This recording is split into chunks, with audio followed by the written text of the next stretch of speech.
Welcome to Arul cooking channel. இன்றைக்கி நான் செவப்பாவளையும் சம்பா கோதுமை ரவையும் வச்சு தான் இன்ஸ்டன்ட் இட்லி தோசை மாவு எப்படி செய்யுதுன்னு நான் செஞ்சு காட்ட போகிறேன்.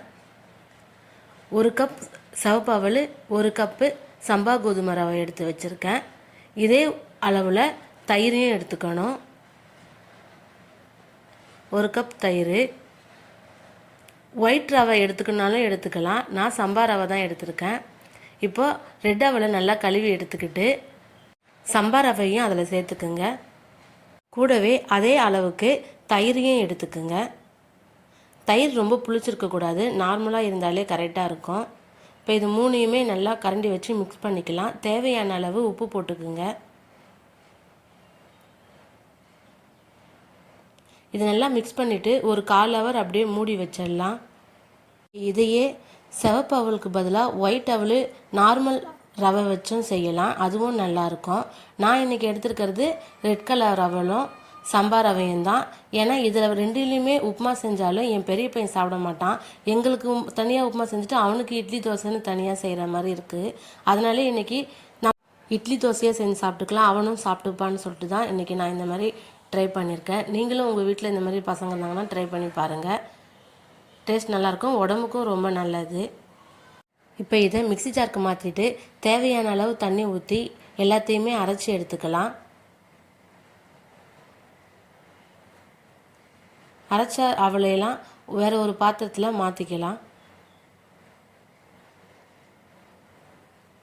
எல்லாத்தையுமே நல்லா அரைச்சதும் பேக்கிங் சோடா ஒரு 1/2 ஸ்பூனுக்கு போட்டுக்குங்க. ஏன்னா இன்ஸ்டன்ட் இட்லி தோசை மாவுன்றதால இட்லியும் நல்லா சாஃப்டாக பூ போல் இருக்கும், தோசையும் நல்லா வரும், அதனால் சேர்த்துக்குங்க.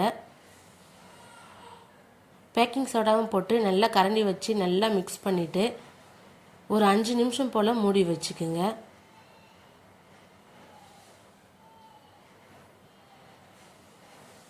அஞ்சு நிமிஷத்துக்கு அப்புறமா எப்பவும் போல் இட்லி தோசை ரெண்டுமே ஊற்றிக்கலாம், நல்லா வரும்.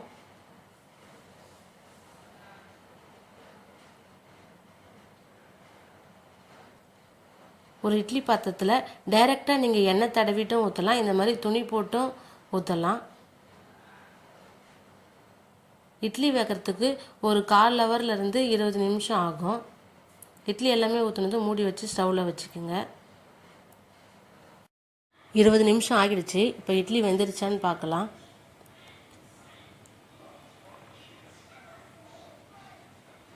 இட்லி நல்லா வெடித்து நல்லா சூப்பராக பூ போல் வெந்திருக்கு. நெக்ஸ்ட்டு தோசை ஊற்றிக்கலாம். தோசைக்கு மாவில் இன்னும் கொஞ்சம் நான் தண்ணி ஊற்றிக்கிட்டேன். ஏன்னா தோசை மாவு கொஞ்சம் இட்லி பதத்தை விட தண்ணியாக இருக்கணும்.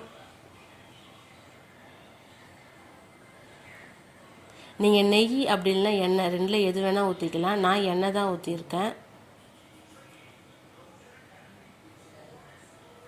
நான் இன்றைக்கி இட்லி தோசைக்கு செஞ்சது சாம்பார்.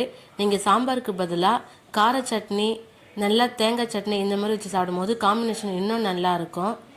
நான் சாம்பாரும் கருப்பு உளுந்து இட்லி பொடியும் தான் நாங்கள் வச்சுக்கிட்டோம். சூப்பரான தோசை ரெடி. நெக்ஸ்ட்டு இன்னொரு தோசையும் ஊற்றிக்கலாம். இந்த ரெசிபி செய்கிறதுக்கு ரொம்ப நேரம்லாம் எடுக்காது, ஒரு 1/2 ஹவருக்குள்ளே செஞ்சு முடிச்சிடலாம். ரொம்ப ஒரு ஹெல்த்தியான ஒரு பிரேக்ஃபாஸ்ட்டாகவும் இருக்கும். இட்லி நல்லா சூப்பராக பஞ்சு போல் வெந்திருக்கு. ரொம்ப ரொம்ப உடம்புக்கும் ரொம்ப ஹெல்த்தியான ஒரு பிரேக்ஃபாஸ்ட்டாக இருக்கும். நீங்களும் உங்கள் வீட்டில் இந்த மாதிரி சிவப்பவல் சம்பா ரவையை வச்சு செஞ்சு பாருங்கள், உடம்புக்கும் ரொம்ப ரொம்ப நல்லது. அருள் குக்கிங் சேனலை லைக் பண்ணுங்கள், ஷேர் பண்ணுங்கள், சப்ஸ்கிரைப் பண்ணுங்கள். தேங்க்யூ ஃபார் வாட்சிங்.